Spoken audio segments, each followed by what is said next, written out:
First year physics का जो second chapter है स्केलर एंड वेक्टर, उसका सेकंड लास्ट टॉपिक है स्केलर प्रोडक्ट और डॉट प्रोडक्ट। तो अभी तक जो भी हम पढ़ते हुए आ रहे थे वो क्या था, addition of vector, subtraction of vector and division of vector, जिसमें से जो इम्पोर्टेंट था वो क्या था, एडिशन ऑफ वेक्टर। अब हम पढ़ेंगे मल्टीप्लिकेशन ऑफ अ वेक्टर, ये भी क्या है, ये भी इम्पोर्टेंट है। तो वेक्टर्स को हम दो तरह से मल्टीप्लाई करते हैं, या वेक्टर्स को मल्टीप्लाई करने की दो टाइप्स है कि जब भी दो वेक्टर्स मल्टीप्लाई होते हैं तो किस तरह से होते हैं, या तो वो स्केलर प्रोडक्ट या डॉट प्रोडक्ट कहलाते हैं, या तो फिर वो वेक्टर प्रोडक्ट और क्रॉस प्रोडक्ट कहलाते हैं। ठीक है, आज हम पढ़ेंगे स्केलर प्रोडक्ट और डॉट प्रोडक्ट। स्केलर प्रोडक्ट और डॉट प्रोडक्ट क्या होता है, अगर दो वेक्टर्स क्या हो, इक्वल हो, सही है, if a product of two vectors quantities is equals to a scalar quantity, then such a product is called scalar product. ऐसे दो वेक्टर्स जो क्या करें, आपस में मल्टीप्लाई हो, उनका प्रोडक्ट क्या हो, इक्वल हो स्केलर क्वांटिटी के, तो वो क्या कहलाता है, स्केलर प्रोडक्ट कहलाता है। ये इसकी दूसरी डेफिनेशन भी है,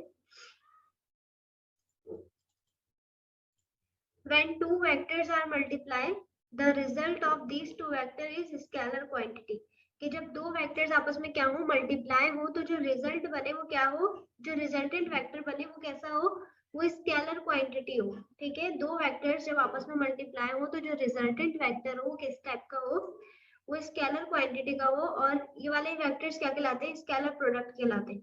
अभी स्केलर प्रोडक्ट तो समझ आ गया क्यों कहला रहे हैं, लेकिन ये डॉट प्रोडक्ट क्यों कहला रहे हैं, ये डॉट प्रोडक्ट इसीलिए कहलाते हैं क्योंकि इनको जब क्या करते हैं, हम दोनों को मल्टीप्लाई कर दे तो इसके बीच में क्या आता है, डॉट आता है। सही है, डॉट प्रोडक्ट ऑफ, ऊपर लिखा हुआ है कि it is also called dot product as it is denoted by placing a dot between the two vectors। यहाँ इसको डॉट प्रोडक्ट इसलिए कहते हैं क्योंकि दो वेक्टर्स के दरमियान हम क्या लगाते हैं, डॉट लगाते हैं फॉर मल्टीप्लिकेशन। सही, तो ये डॉट भी क्या है, मल्टीप्लाई के साइन की तरह, इसीलिए इसको क्या कहते हैं, डॉट प्रोडक्ट। तो dot product of two vectors a and b as the product of magnitudes of the vector and a and b and the cosine of the angle between them। तो ये जो दो वेक्टर्स होते हैं जो आपस में क्या हो रहे हैं, मल्टीप्लाई हो रहे हैं, तो इनके दरमियान में कुछ एंगल भी बनता है, जैसे ये a वेक्टर है और ये b वेक्टर है, तो यहाँ पे कुछ क्या बनेगा, कुछ एंगल बनेगा, तो इसीलिए यहाँ पे क्या है, cos थीटा। अब क्या हो, where theta is the angle A and B such that, जो एंगल होता है वो कैसा होता है, वो थीटा होता है, वो जो है ग्रेटर देन जो है 0 डिग्री होगा और लेस देन 180 डिग्री होगा। सही है, 180 और 0 के दरमियान का एंगल होता है। सही है, फिर यहाँ पे एग्जांपल्स लिखी हुई है डॉट प्रोडक्ट की।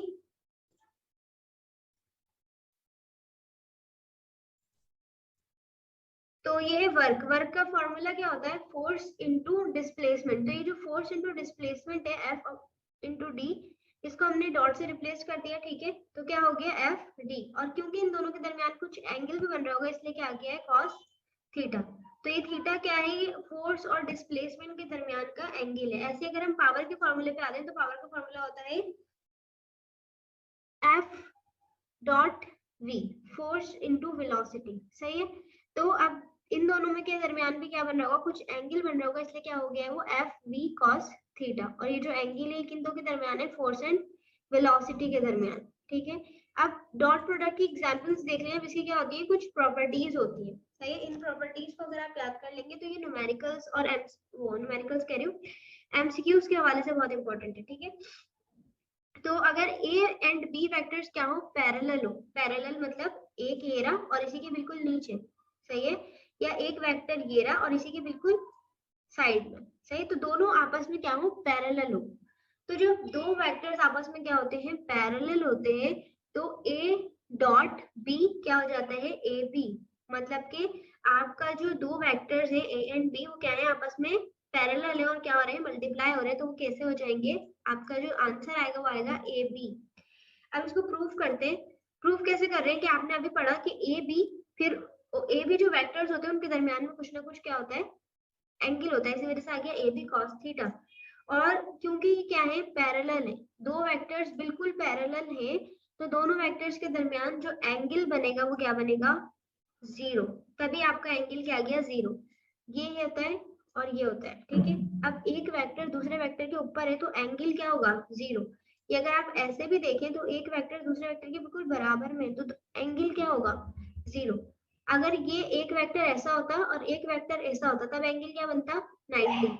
या अगर एक वेक्टर ऐसा होता है एक वेक्टर ऐसा होता तो एंगल बनता 45। लेकिन क्योंकि ये लोग क्या है, एकदम पैरेलल है, तो इसी वजह से एंगल क्या बनेगा, जीरो।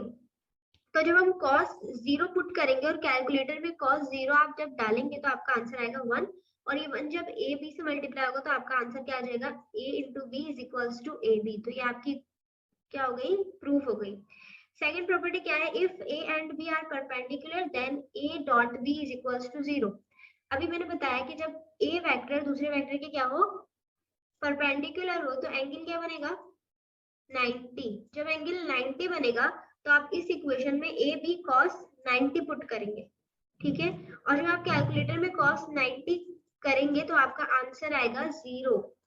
सही है, करके देख लें कि जब आप कैलकुलेटर में cos 90 डालेंगे तो आपका आंसर क्या आएगा, जीरो। और जब जीरो किसी भी वैल्यू से मल्टीप्लाई होता है तो आपकी पूरी वैल्यू क्या हो जाती है, जीरो। इसलिए ये जीरो जब ए बी से मल्टीप्लाई हुआ तो आपका आंसर क्या है, A dot B is equals to zero.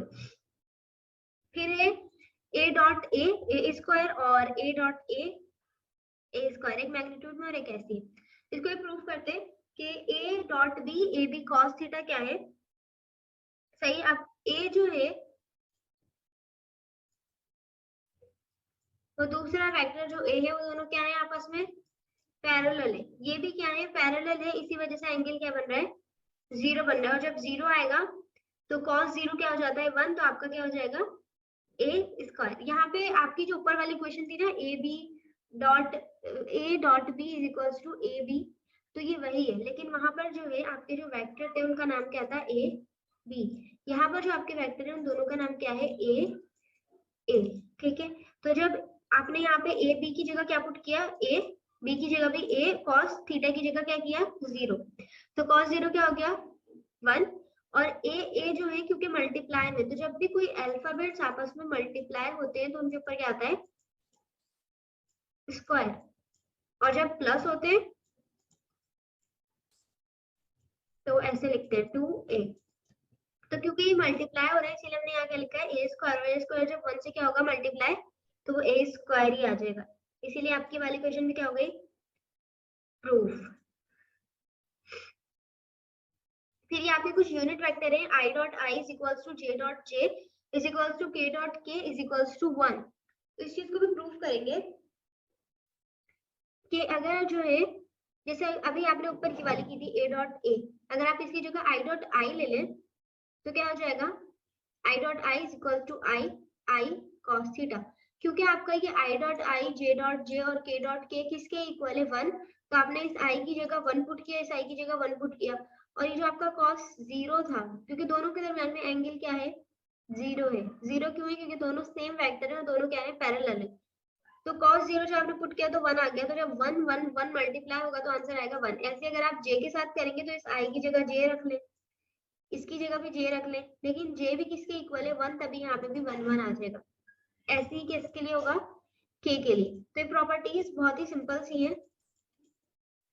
फिर है 5 क्या है कि अगर आप I dot J is equals to I dot J किसके इक्वल है, जे डॉट के और के डॉट जे डॉट के किसके इक्वल है, के डॉट आई के। तो ये तीनों चीजें क्या है, एक दूसरे के इक्वल है। और अगर आप इन तीनों का देखें तो आपका जो आंसर आता है वो जीरो आता है। ये कैसे आता है, मतलब कि इनका मतलब है कि आई डॉट जे जो है वो जीरो के इक्वल होता है, और ऐसे ही जे डॉट के जो होता है वो भी जीरो के इक्वल होता है, और के डॉट आई क्या होता है, वो भी जीरो के इक्वल होता है। ये न्यूमेरिकल वो एमसीक्यूज के लिए बहुत इंपॉर्टेंट है, एमसीक्यूज में आपका आ जाता है। तो आपको अगर ये प्रॉपर्टीज याद होंगी तो आप आसानी से वहां पे टिक कर सकेंगे, करेक्ट ऑप्शन चूज कर सकेंगे। तो इसको भी क्या करेंगे, प्रूफ करेंगे। कैसे करेंगे, आपको एक ही फॉर्मूला लगाना है, A dot B is equals to A B cos theta. बस आपको ये पता होना चाहिए कि एंगल कैसे बन रहा है। जब भी सेम वेक्टर होते, सही है, सेम वेक्टर में वो आपको मेंशन नहीं करते कि जो है आपका जो एंगल बन रहा है वो परपेंडिकुलर बन रहा है या पैरेलल बन रहा है। लेकिन आपको ये खुद से पता होना चाहिए कि जब सेम वेक्टर्स होंगे तो जाहिर सी बात है आपका जो एंगल बनेगा वो जीरो बनेगा, सही है। लेकिन अगर वो ए बी वेक्टर की बात करते हैं और फिर कहते हैं पैरेलल तो क्या बनेगा 0। लेकिन अगर वो बात करें ए बी परपेंडिकुलर तो क्या बनेगा 90। तो यहाँ पे आपको देखना पड़ेगा, लेकिन जब भी सेम वेक्टर की बात करेंगे आपका आएगा 0, और जब भी वो कुछ भी परपेंडिकुलर पैरेलल नहीं बोलेंगे और बात करेंगे डिफरेंट वेक्टर्स की, तो भी आपका जो एंगल आएगा वो क्या आएगा 90। तो यहाँ पर आपके क्या है, दोनों डिफरेंट वेक्टर्स है, सही है। तो दोनों के दरमियान एंगल बनेगा 90, सही। जब 90 एंगल बनेगा तो आपने ऊपर पढ़ा भी कि आई और जे और के किसके इक्वल थे, 1 के इक्वल थे, इसलिए हमने यहाँ पे क्या पुट किया 1, इधर भी 1। लेकिन cos 90 क्या होता है 0, और 0 जब भी किसी भी नंबर से मल्टीप्लाई होता है वो पूरी वैल्यू को 0 कर देता है, इसीलिए आपका आंसर यहाँ पे क्या आया 0। यही आप इसके लिए साथ भी करेंगे तो भी 0 आएगा, इसके साथ करेंगे तो भी 0 ही आएगा। फिर है commutative law for dot product. आपने कम्यूटेटिव लॉ पढ़ी थी, a dot b is equals to b dot a, सही। आपने इसी को यहाँ पर भी क्या करना है, डॉट प्रोडक्ट की एप्लीकेशन यूज करते हुए आपने यहाँ पे क्या करना है, इसको प्रूफ करना है।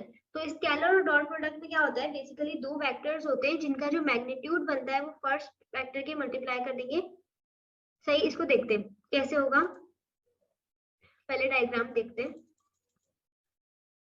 आपके पास कितने वेक्टर है, दो वेक्टर है, वेक्टर ए और वेक्टर बी। तो ये रहा आपका वेक्टर ए और ये रहा आपका वेक्टर बी। लेकिन अब हम क्या कर रहे हैं, हम इस वेक्टर बी को वेक्टर ए के ऊपर प्रोजेक्शन कर रहे हैं, ठीक है। तो अगर आप वेक्टर बी को वेक्टर ए के ऊपर प्रोजेक्शन करेंगे तो आपका कुछ इस तरह का ट्राइंगल बन जाएगा, सही है। और आपका यहाँ पे कुछ एंगल भी बन रहा होगा। तो ये जो बी का प्रोजेक्शन ए के ऊपर आया है, आपने इस चीज को क्या नाम दिया है, बी ए, सही है।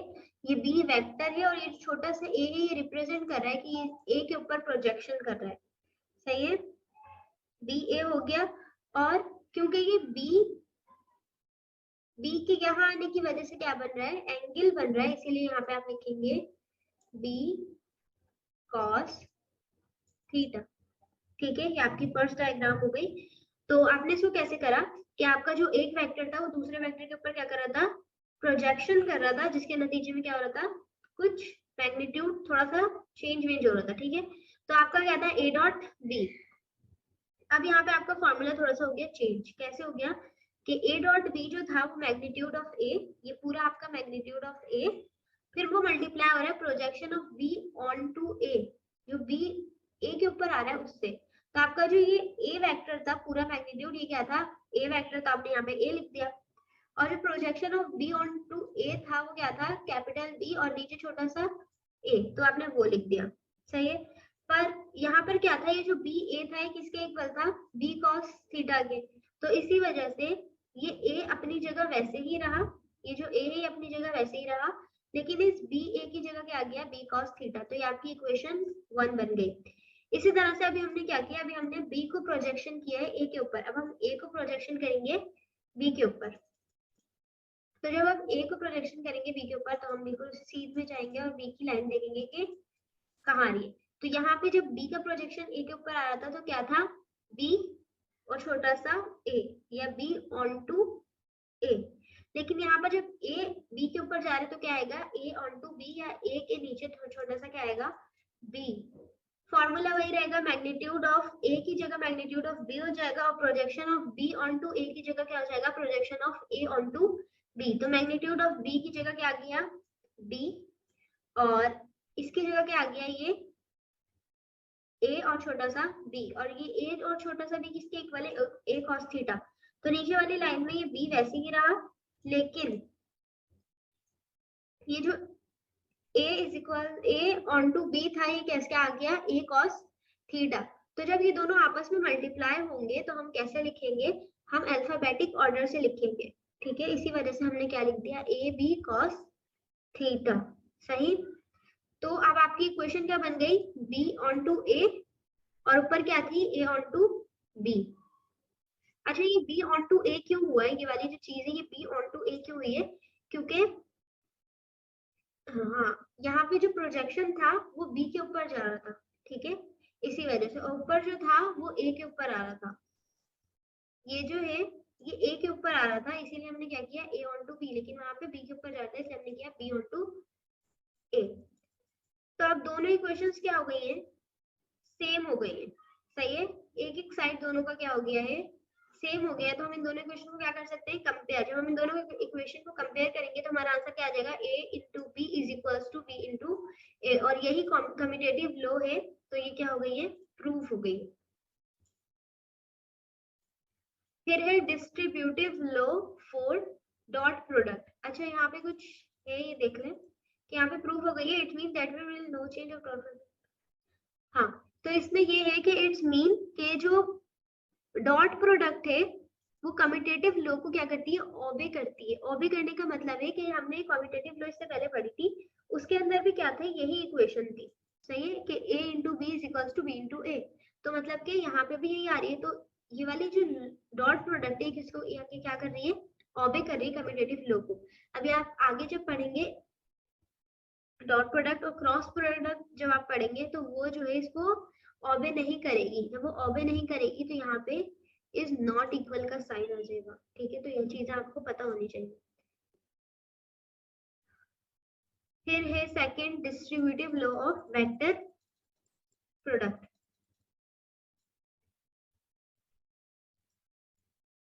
डॉट प्रोडक्ट ये भी आपने पढ़ा हुआ है, एसोसिएटिव लॉ या डिस्ट्रीब्यूटिव लॉ।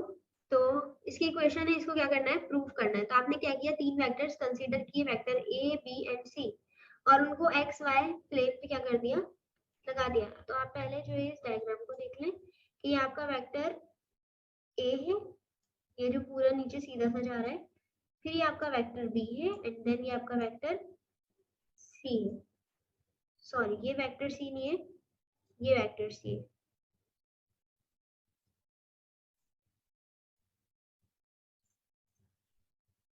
ये रहा आपका वेक्टर सी, सही। अब वेक्टर ए बी एंड सी, तो वेक्टर ए के ऊपर बी का भी प्रोजेक्शन आ रहा है और सी का भी आ रहा है, ठीक है।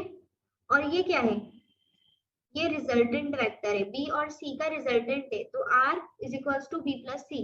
याद रखेंगे ये जो रिजल्टेंट है ये बी और सी का है, और यहाँ पे ये जो आपको सी वेक्टर दिख रहा है ये इसका जो है शेडो है, ठीक है। आप इसको शेडो कंसीडर कर सकते हैं।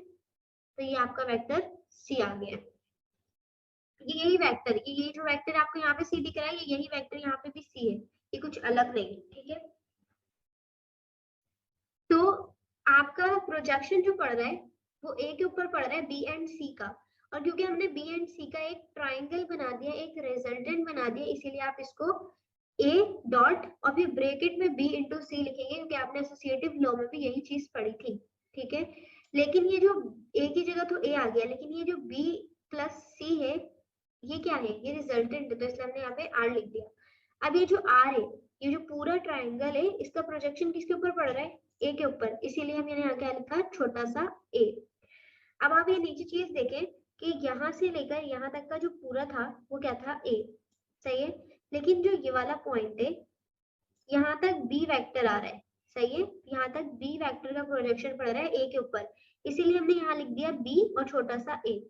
और यहाँ वाले पॉइंट से लेकर यहाँ वाले पॉइंट तक क्या आ रहा है, सी वेक्टर का प्रोजेक्शन आ रहा है, इसीलिए यहाँ पे क्या आ गया, सी और छोटा सा ए, सही है।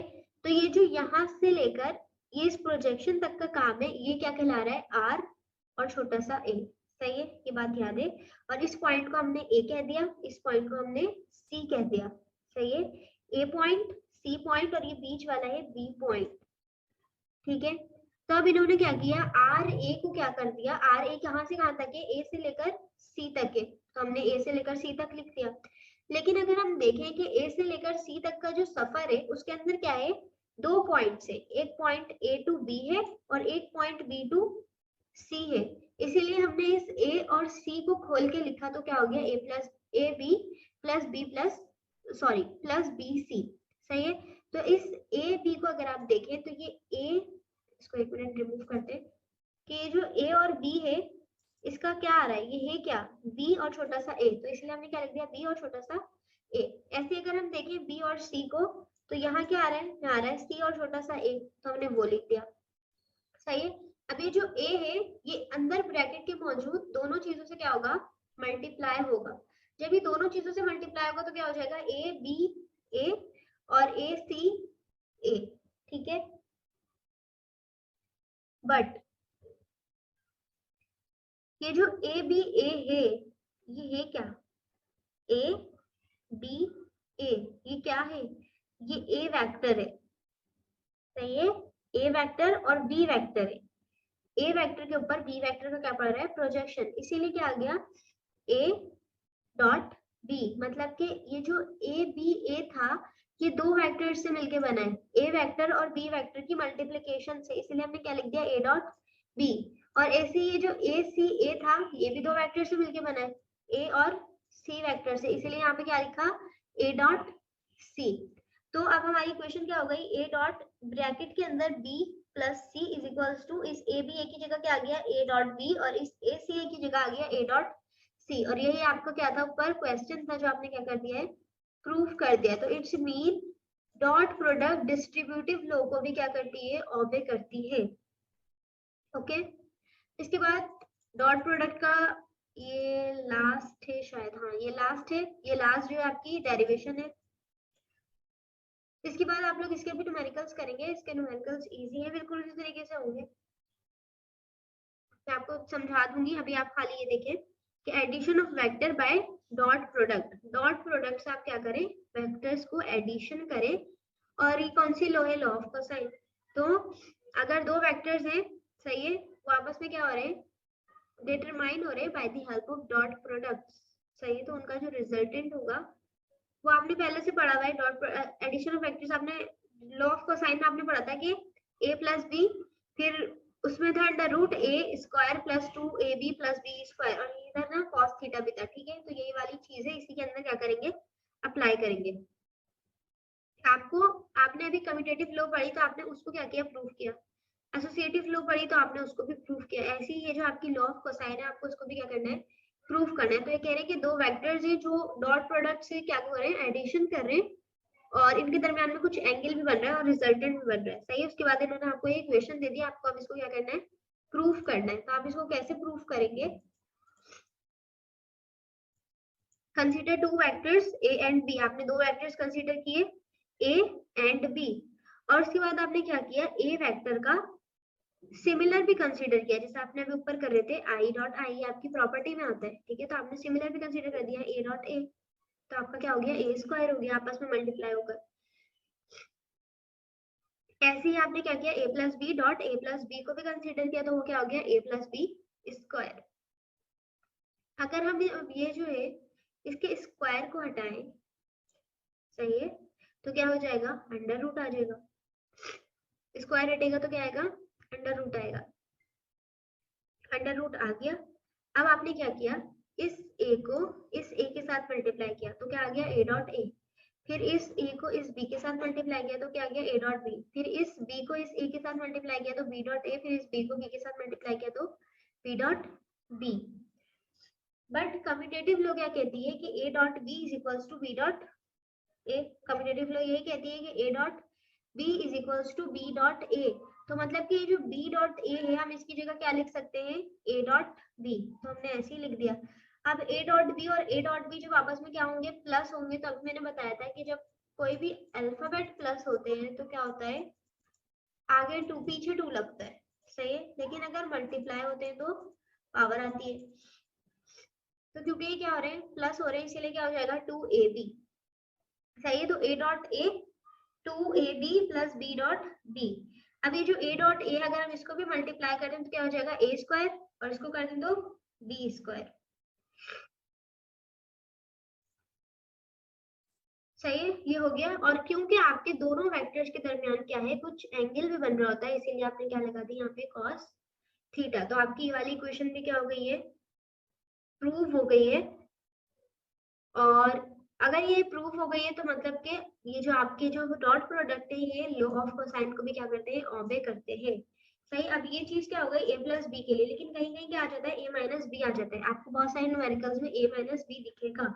और ये जो तमाम इक्वेशंस हैं ये आपके न्यूमेरिकल्स के लिए इंपॉर्टेंट है और एमसीक्यूज के लिए भी बहुत इंपॉर्टेंट है, ठीक है। डेरिवेशंस भी आती है इसकी छोटी मोटी, मगर न्यूमेरिकल्स और एमसीक्यूज के लिए बहुत इंपॉर्टेंट है। तो अगर आपको ये पॉजिटिव में तो हो गया सही है, लेकिन नेगेटिव के लिए भी कुछ होगा, तो नेगेटिव के लिए क्या फॉर्मूला होता है, a माइनस बी, और इसमें आपका सब कुछ सेम रहेगा, यही रहेगी, बस ये वाले प्लस की जगह माइनस आ जाएगा, सही है, सेम वही रहेगा, बस ये वाले प्लस की जगह माइनस आ जाएगा। यहाँ पे आपका जो है ये वाला टॉपिक होता है खत्म। लास्ट टॉपिक रखते हैं, उसको इंशाल्लाह कल कंप्लीट कर लेंगे, ठीक है। अपना ख्याल रखिएगा, क्लास को एंड करते हैं, अल्लाह हाफिज।